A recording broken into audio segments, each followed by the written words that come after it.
لفظ قدرت کی عطا سے تاثیر پاتے ہیں، اور یہ لفظ لکھے جائیں یا پھر بولے جائیں تو جب ان کے اندر تاثیر پیدا ہوتی ہے اور یہ احساس پر دستک دیتے ہیں اور ان الفاظ کی کتابیں شائع ہوتی ہیں، تو اس کے مصنف کو طارق بلوچ صحرائی کہتے ہیں۔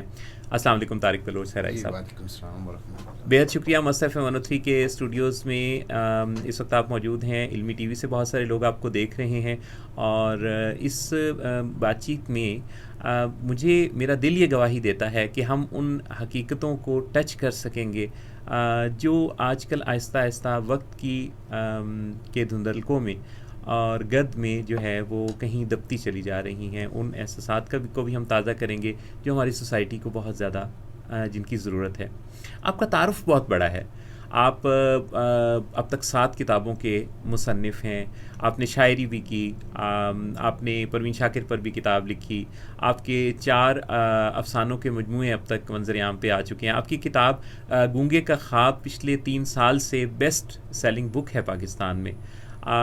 آپ نے بڑے بڑے اکابرین جن کا نام اتھارٹی ہے ادب پر، آپ ان کی قربت میں رہے ہیں، اور بانو قدسیہ صاحبہ نے تو آپ کو اپنا بیٹا بنا رکھا تھا، اور ان کی آخری تحریر جو منظر عام پہ آئی، بڑی خاص بات ہے کہ بانو قدسیہ کے قلم سے نکلے والا آخری جو ایک نثر پارہ ہے وہ دیباچہ بنا گونگے کا خواب کا، جو کہ آپ کی تصنیف ہے۔ آپ پر 2 تھیسز کا حصہ بنے آپ ایم فل کے، اور متعدد جو ماسٹر ڈگری ہولڈرز ہیں وہ اپنے پروجیکٹس میں، تھیسز میں آپ کی شخصیت پر کام کر چکے ہیں، اور یہ سلسلہ جاری ہے۔ یہ سب کچھ اتنا بڑا تعارف، لیکن آپ کی شخصیت سے جب کوئی ملتا ہے تو جو عجز و نیاز اور ہیومینٹی اور دوسروں کے لیے ہمبلنس، تو ایک سادگی کا جو احساس پیدا ہوتا ہے۔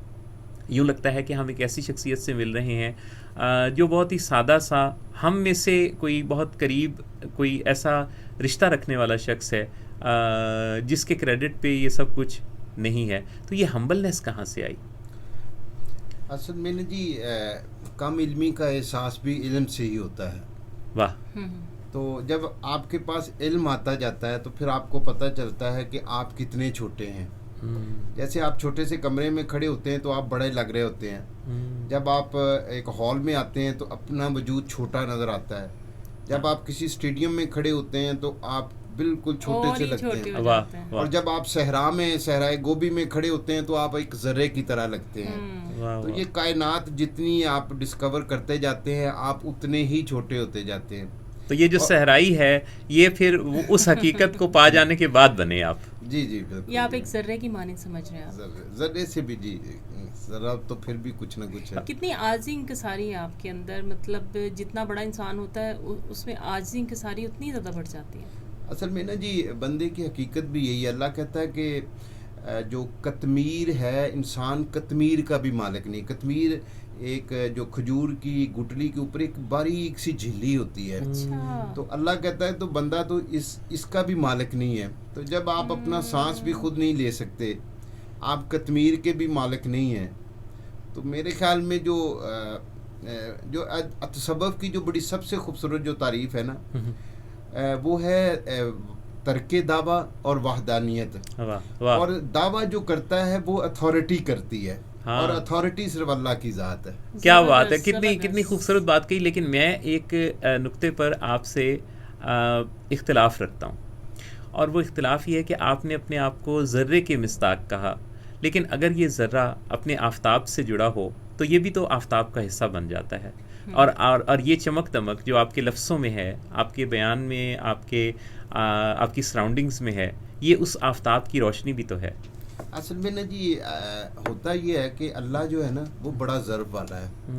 وہ کیا کرتا ہے کہ اپنے بندے کی عزت بڑھا دیتا ہے۔ سبحان اللہ۔ ہمارے چھوٹے ہوتے تو ہمارے گھر میں گندم کی بوریاں آنی، تو میں پہلی کلاس میں تھا، تو میرے فادر نے وہ بوری اٹھا کے تو اندر سٹور میں رکھنی، تو مجھے انہوں نے کہنا کہ بیٹا آؤ ہاتھ لگا دو، آؤ تم بھی ساتھ آؤ۔ تو میں بوری کو پکڑتا تھا اور ہاتھ ہی لگاتا تھا، وہ اٹھا کے رکھ دیتے تھے، اور مجھے کہتے تھے کہ میرے بیٹے نے اتنی بڑی بوری اٹھا لی۔ واہ واہ اور میں اس وقت یہ سمجھتا تھا کہ یہ بوری میں نے اٹھائی ہے. تو اللہ بھی ایسے ہی کرتا ہے, سبحان اللہ, وہ بھی ہاتھ لگوا دیتا ہے, دینے والا وہی ہے, سارا کچھ وہی ہے, بندے کی عزت بڑھا دیتا ہے. ہم تو کاتب ہیں, وہی لکھواتا ہے, وہی خواب و خیال کا رزق دیتا ہے. کتنی گہری باتیں ہیں, سبحان اللہ, باتوں میں کتنی ڈیپتھ ہے, مطلب سمجھنے والی باتیں ہیں. مجھے یہ بتائیے طارق بلوچ سرائی صاحب, آپ نے گاؤں کی زندگی کو بھی دیکھا, آپ شہر کی زندگی میں, شہر کی آبادیوں میں بھی, اس ہجوم میں بھی آپ موجود ہیں.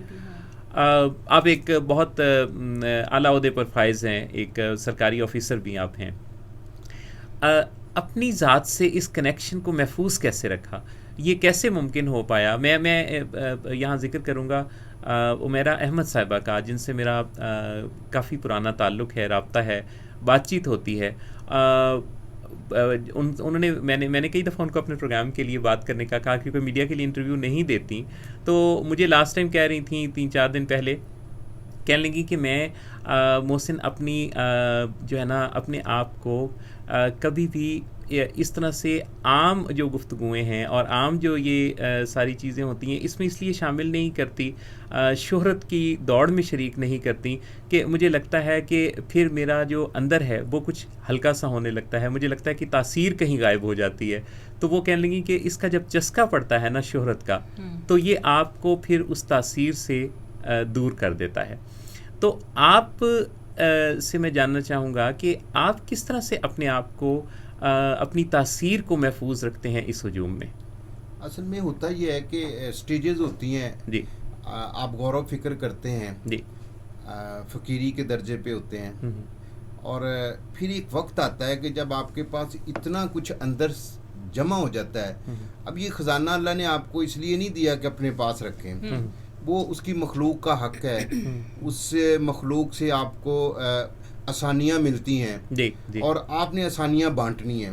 تو ایک وقت آتا ہے کہ پھر آپ کو حکم ہو جاتا ہے کہ نہیں, اب آپ پبلکلی نکلیں اور لوگوں کو سرو کریں. صحیح. تو میں نہیں سمجھتا کہ بندے کو بالکل اس میں رہنا چاہیے. ٹھیک ہے, وہ دیکھیں کلیم نہیں ہوتا, میں یہ بلکہ یہ کہتا ہوتا ہوں کہ کبھی بھی کسی کو تعلیم نہ دیں, کیونکہ تعلیم دینے سے انسان دعویٰ کرنے لگ جاتا ہے, اور دعویٰ کرنے سے چیز سے برکت ختم ہو جاتی ہے. بہت ہی خوبصورت, بہت ہی خوبصورت. دعویٰ کرنے سے چیز میں برکت ختم ہو جاتی ہے.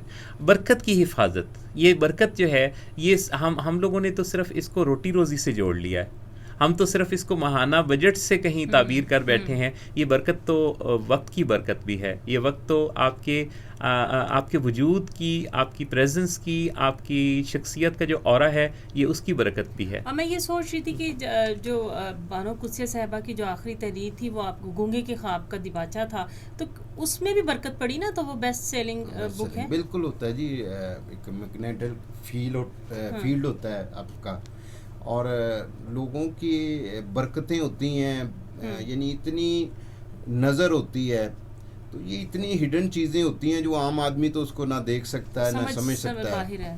تو جن کو اللہ نظر عطا کرتا ہے وہ دیکھتے بھی ہیں. اور اصل میں نے ایک جگہ پہ لکھا تھا کہ اس کائنات کا سب سے بڑا راز اخلاص ہے. اچھا. تو جب آپ کے اندر اخلاص ہوتا ہے تو پھر وہ چیز ٹریول بھی کرتی ہے, اس کو برکت بھی ملتی ہے. اور دیکھیں نا, آپ اللہ کو جو سب سے خوبصورت چیز پسند ہے وہ اخلاص ہے, کیونکہ آپ چاہتے ہیں کہ ہمیں خالص دودھ ملے, ہمیں خالص شہد ملے, ہمیں خالص محبت ملے. تو اللہ بھی یہی چاہتا ہے کہ اس کے جو سب سے خالص چیز ہے وہ اس کو دے دی جائے. میں یہ کہتا ہوتا ہوں کہ اللہ کو بہترین چیز دو, اور بہترین چیز جوانی ہے. واہ, کیا خوبصورت ہے. طارق بلوچ سرائی صاحب, آپ کے نزدیک علم کی ڈیفینیشن کیا ہے؟ اصل میں اچھا کیا ہے, برا کیا ہے, یہ عقل سکھاتی ہے. اچھوں میں زیادہ اچھا کیا ہے, یہ علم ہے. واہ. اور اچھوں سے اچھی چیز دے کر اس سے اچھا استفادہ کرنا, یہ حکمت ہے اور یہ تربیت ہے. کیا بات ہے, بہت خوبصورت. اچھا, ادب کی ڈیفینیشن کیا ہے؟ ادب قلم اور سوچ, لفظ اور معنی, خواب اور خوشبو, رنگ اور روشنی, یہ سب جمالیات کے استعارے ہیں. اور اسی ذات کی عطا ہے جو سب سے زیادہ جمیل ہے، سب سے زیادہ خوبصورت ہے، اور وہ جمال کو پسند کرتا ہے. جی بے شک. اس لیے ادب کا بنیادی حوالہ اور وظیفہ جمالیات ہے.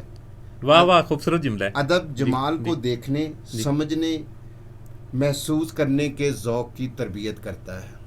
علم والا اور صوفی، اب دونوں میں کافی چیزیں ڈسکس ہوئی ہیں. عام فرد بھی کسی خاص سطح پر زندگی گزار رہا ہوتا ہے، اور ایک صوفی کی زندگی بھی ہوتی ہے. تو عام فرد کی زندگی اور صوفی کی زندگی میں کیا فرق ہے؟ یہ مجھے سوال پوچھا تھا قاسم علی شاہ صاحب نے. اچھا کہ عام آدمی اور صوفی میں فرق کیا ہوتا ہے. جی. تو میں نے انہیں کہا تھا کہ عام آدمی اللہ کی رحمت کو محدود کر دیتا ہے، اور صوفی اللہ کی رحمت کو محدود نہیں کرتا. واہ واہ، خوبصورت ہے. ادب کی پرورش کیسے کی جائے؟ یہاں بے ادبی بہت ہے، یہاں رویوں کی بے ادبی ہے، رشتوں کی بے ادبی ہے. جہاں کتاب ہاتھ میں ہونی چاہیے تھی وہاں کلیشنکوف اسٹوڈنٹس کے ہاتھوں میں نظر آتی ہے. وجہ کیا ہے؟ حل کیا ہے؟ اصل میں نے ایک جگہ پہ لکھا تھا کہ قلم اور کتاب سے گریزاں قومیں بازیگر کا تماشا دیکھنے والا ہجوم بن کر مہذب اقوام کی ٹھوکروں کا رزق بن جایا کرتی ہیں. قلم نہیں ہوگی، کتاب نہیں ہوگی، لفظ کی عزت نہیں ہوگی تو سارے فیصلے تلواروں سے لکھے جاتے رہیں گے. بالکل ایسے. اصل میں ہمارا المیہ یہ ہے کہ ہم علم کے ساتھ جڑ نہیں سکے. ایک بہت بڑے امام تھے، تو وہ گزر رہے تھے کہیں سے، تو وہاں انہوں نے اسٹے کیا. تو تیسرے دن انہوں نے کہا کہ یہاں سے فوراً نکلیں، قافلے کو سمیٹیں اور نکلیں. تو مریدین نے کہا کہ یہ آپ کیا کہہ رہے ہیں؟ انہوں نے کہا کہ مجھے لگتا ہے کہ یہاں عذاب آ جائے گا، کیونکہ تیسرے دن بھی یہاں کوئی علم کی پیاس بجھانے نہیں آیا. اور یہاں سے نکلیں اور یہاں سے عذاب، مجھے لگ رہا ہے کہ عذاب آ رہا ہے. جب سے ہم نے کتاب کو چھوڑا ہے، ہر بندہ، میں نے ایک جگہ پہ لکھا تھا کہ قوم کو چاہیے کہ وہ کتاب کی طرف لوٹ آئے، ورنہ ہر آدمی کو کھانے لگ جائے گا. اور جو آپ دیکھ رہے ہیں، اخبار پکڑ کے دیکھ لیں، آپ چینل پہ بیٹھ جائیں، تو جو یہ وائلنس ہے اور یہ جو لوگوں کے رویے ہیں، جو اتنے جو کیکٹس رویے میں انہیں کہتا ہوتا ہوں، تو یہ سارے اس وجہ سے ہیں کہ ہم نے ادب کو چھوڑ دیا، ہم نے کتاب کو چھوڑ دیا، ہم نے علم کو چھوڑ دیا. ادب کی حفاظت، بہت لائبریریاں آباد ہوا کرتی تھی، بکس کی جو تھی نا، وہ بکس کی جو تفصیل تھی اور اس کا وصول بڑا آسان تھا. وہاں کسٹمر ہوتے تھے اور کتاب خریدتے تھے اور ہم ایشو کرواتے تھے لائبریری سے. اب وہ سسٹم نہیں ہے. اب تو جو بھی ہے موبائل ہے، اس میں سے دیکھ لیا اور کر لیا. اصل میں جب عزت کا معیار دولت رہ جائے تو پھر جوتوں کی دکانیں بڑھ جاتی ہیں اور کتابوں کی دکانیں ختم ہونے لگتی ہیں. واہ واہ، اور کھانے پینے کے ہوٹل کھل جاتے ہیں. کیا بات ہے. کیا اب پیٹ سے سوچتے ہیں نا لوگ. کامیابی کے اصول کیا ہیں؟ دیکھیں، کامیابی جو میں سمجھتا ہوں، ہمارا چونکہ اسپرچولیزم سے تعلق ہے، میں اسٹوڈنٹ ہوں اس کا، تو دیکھیں جو سکسیس ہے نا، وہ صرف اللہ کے فضل سے مشروط ہے. ٹھیک. ہاں، محنت کا کہا گیا، محنت اس کائنات کا حسن ہے اور دعا اس کا حاشیہ ہے. واہ واہ. اور جو کامیابی ہے، اس کو کلیئرٹی جو ہم سوچتے ہیں، اس میں یہ کہ کلیئرٹی جو ہے اس کو سب سے بڑا اصول گنا جاتا ہے کہ آپ پہلے کلیئر ہوں کسی بھی معاملے میں. اچھا. جب آپ کلیئر ہوں گے کسی بھی معاملے میں تو پھر آپ سکسیس کی طرف جائیں گے. واہ.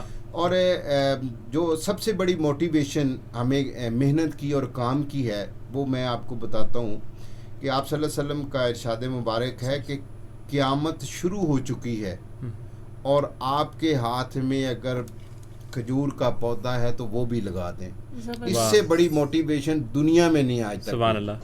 محنت اور کام کے حوالے سے تو اطمینان اور سکون پانے کی جستجو، خوش رہنے کی خواہش اور تمنا ہر دل میں ہے. ہر شخص زندگی میں جو بھی کر رہا ہے خوش رہنے کی کوشش ہے. آپ خوش رہنے کا کوئی اصول کیا رکھتے ہیں؟ سر دیکھیں، پہلی بات یہ ہے کہ رزق حلال، بندہ رزق حرام نہیں کھاتا، رزق حرام بندے کو کھا جاتا ہے. جو رزق حلال ہے وہ نور ہے. جب آپ اس کو رزق حلال بندہ کھاتا ہے تو آپ کے اندر ایک روشنی آتی ہے، ایک ٹھنڈک آتی ہے، ایک نور آتا ہے، سکون آتا ہے. دوسری بات یہ ہے کبھی میں کل ہی ایک بات کر رہا تھا, کوئی بندہ میرے پاس آیا تو اس نے کہا کہ میرے پاس جو ہے وہ سکون نہیں ہے جی, تو مجھے بتائیں کہ سکون کیسے حاصل کیا جا سکتا ہے. جی, تو میں اسے ایک لطیفہ سنایا. میں نے اسے کہا کہ ہم رنالہ میں رہتے تھے تو ایک مالک مکان تھا, جی, تو وہ جب کرائے پہ دیتا تھا تو اس کی ایک بیٹھک جو اس کے ساتھ جڑی ہوتی تھی کمرہ, وہ نہیں دیتا تھا. جی, تو میں نے اسے پوچھا, میں نے کہا یہ تم ایسا کیوں کرتے ہو؟ تو اس نے کہا کہ ایک کرایہ دار میرے پاس آیا, وہ چھوڑ نہیں رہا تھا. ٹھیک, تو میں نے کیا کیا کہ وہ اس بیٹھک میں لا کے جو مری ہوئی مردار چیزیں ہوتی تھی, کوئی کتا مرا وہ میں رکھ دیتا تھا. صحیح, اور وہ سمیل اتنی آتی تھی کہ جو مالک جو کرایہ دار ہوتا تھا وہ بھاگ جاتا تھا خود ہی. صحیح, صحیح. تو میرے بھائی اصل میں محسن صاحب بات یہ ہے جی, کہ ہم نے اپنے اندر دنیا رکھی ہوئی ہے, جی, جی, اور دنیا تو ہوتی ہی مردار ہے, اور جس کے اندر دنیا ہوگی اس میں خوشبو کہاں سے آئے گی اور سکون کہاں سے آئے گا؟ سوال کی شخصیت میں دیکھ رہی ہوں کہ بہت پرسکون ہے آپ, اور بس کوئی ایسی بے چینی ہے آپ کے واقعی نہیں ہے اندر, ایسا کیوں ہے؟ اصل میں دیکھیں مجھے ایک بات کی سمجھ آ گئی ہے کہ عزت اور ذلت جو ہے وہ اللہ کی طرف سے ہے. وہ تو عز و منتشا و تو ذل و منتشا. اب مجھے پتہ چل گیا کہ کوئی بندہ مجھے ذلیل نہیں کر سکتا اور کوئی بندہ مجھے عزت نہیں دے سکتا. صحیح, تو جب آپ کو یہ پتہ چل جاتا ہے تو پھر آپ اپنی زندگی خود گزارتے ہیں. واہ, کوئی آپ کی زندگی نہیں گزارتا. ہم ساری عمر لوگوں کی زندگیاں گزارتے ہیں کہ وہ کیا کہے گا, میرے گھر میں اگر گاڑی نہیں ہے, میرا گھر اچھا نہیں ہے تو دنیا کیا کہے گی, اور اس کے لیے ہم جائز ناجائز سارا کچھ کرتے ہیں. تو آج بھی میں رینٹڈ ہوم ہے میرا, اور آج بھی میں بائک پہ پھرتا ہوں, لیکن مجھے جہاں پہ بھی میں جاتا ہوں ایز اے چیف گیسٹ جاتا ہوں, اور الحمدللہ لاکھوں فین ہیں, پیار کرتے ہیں. تو مجھے یہ سمجھ آ گئی کہ جو عزت ہے وہ صرف اللہ کے ہاتھ میں ہے. تو پھر مجھے لوگوں سے کوئی یہ سروکار نہیں ہوتا, نہ میں ان کی کہی ہوئی آپ اس دوڑ میں نہیں ہیں جہاں آپ نے بڑا کچھ نمایاں ہونا. نہیں, دوڑ دیکھیں, آپ کبھی پارک میں جاتے ہیں نا تو آپ آہستہ آہستہ چلتے ہیں, آپ پھولوں کو دیکھتے ہیں, پرندوں کی آوازیں سنتے ہیں, آپ انجوائے کر رہے ہوتے ہیں. تو جب آپ دوڑ میں لگ جاتے ہیں تو جب آپ پورا جو باغ ہے وہ کراس کرتے ہیں تو آپ کو خیال آتا ہے کہ وہ میں اس دوڑ میں تو پرندوں کی آوازیں سن سکتا ہوں, سب کچھ پیچھے چھوڑا ہے. دیکھیں گرو کیا کرتے, دنیا میں گرو ہمیشہ نیچر کرتی ہے, اور وہی گرو کرے گا جو نیچر کے ساتھ رہے گا. ہم نے مصنوعی زندگی اختیار کر لی ہے, مصنوعی زندگی میں تو آپ سٹل ہیں, آپ گرو کر ہی نہیں سکتے. بہت اعلیٰ. آپ یہ فرمائیے گا کہ سوال کی موت, اگر میں ون لائنر میں پوچھوں کہ سوال کی موت کا کرکس, اس کا لب لباب کیا ہے؟ اصل میں نے جی 300 سال سے سوال کی موت ہو گئی ہے, اور سوال نہ پوچھا جا رہا ہے نہ پوچھنے دیا جا رہا ہے. سوال جو ہے وہ علم کی ماں ہے, اور بدقسمتی سے اب جو ہے وہ سوال نہ پوچھا جا رہا ہے, نہ کوئی پوچھنے کا کسی میں حوصلہ ہے, اور نہ کوئی آپ کو پوچھنے دے رہا ہے, اور نہ کلیئر جواب ملتا ہے. وہ بالکل ایسے جی, وہ ظاہر ہے, وہ کہتے ہیں جی آپ نے کیوں پوچھا. جی, تو اگر علم کو رکھنا ہے, دیکھیں پاکستان میں اور دنیا میں جو تعلیم کا فرق یہ ہے کہ یہاں سوال پوچھنے نہیں دیا جاتا ہے, ڈسکریج کیا جاتا ہے. وہاں سوال پوچھنے کو اچھا سمجھا جاتا ہے, اور لوگ جو ہیں وہ خوش ہوتے ہیں, ٹیچر اتنا ہی خوش ہوتا ہے اسٹوڈنٹ اس سے جتنا سوال کرتا ہے. اور دوسرا یہ کہ جو کہ ٹیچر اتنا کیلیبر والا نہیں ہوتا تو وہ ڈسکریج کرتا ہے کہ وہ کوئی بندہ اس سے سوال نہ پوچھے. صحیح, بالکل صحیح.